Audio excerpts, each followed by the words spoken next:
আসসালামু আলাইকুম। আশা করি সবাই ভালো আছেন, আমিও ভালো আছি। বর্তমান সময়ে ফেসবুক খুললেই দেখি মানুষ বিভিন্ন ধরনের সমাজসেবামূলক কাজ করছে।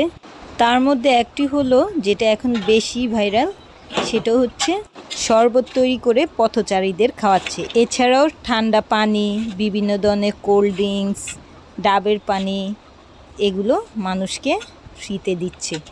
দেখতে খুবই ভালো লাগছে। আর এইগুলো দেখে নিজেদেরও একটু ঠান্ডা শরবত খেতে মন চাইলো। এর জন্য চিন্তা করলাম তরমুজের জুস তৈরি করি। তাই একটি ছোট তরমুজ কেটে নিচ্ছি। বর্তমান সময়ে বড় তরমুজগুলো থেকে ছোট তরমুজগুলোই ভালো হয়। কিছুদিন আগে একটা বড় তরমুজ আনা হয়েছিল, এটা পুরাই নষ্ট ছিল।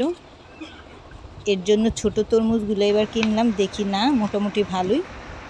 এগুলা কেটে এখন ব্লাইন্ড করে নিচ্ছি। ফ্রেশ যে কোনো ফলের জুস খেতে খুবই ভালো লাগে, আর এর জন্যই তরমুজের জুসটা বানাচ্ছি। যেহেতু তরমুজটা টাটকা ছিল, এর জন্য চিন্তা করলাম না, এটা দিয়ে আজকে জুস তৈরি করি। ব্লাইন্ড করা হয়ে গিয়েছে, এবার ছাঁকনি দিয়ে এটাকে ছেঁকে নেব, যাতে তরমুজের বিচিগুলো না যেতে পারে জুসের মধ্যে। না ছাঁকলেও হবে, তবু আমি ছেঁকে নিচ্ছি, কারণ খাওয়ার সময় যাতে বিচিগুলো ডিস্টার্ব না করে। এবার স্বাদ অনুযায়ী এটার সাথে চিনি দিয়ে নেব।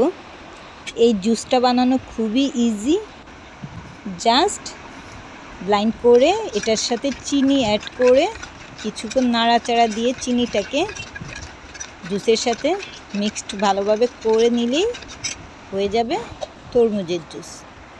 এই যে আমার তরমুজের জুসটা হয়ে গিয়েছে, এটার সাথে আমি কিছু বরফ কুচি দিয়ে দিচ্ছি। খেতে খুবই ভালো লাগছে, আপনারা একবার হলেও ট্রাই করবেন।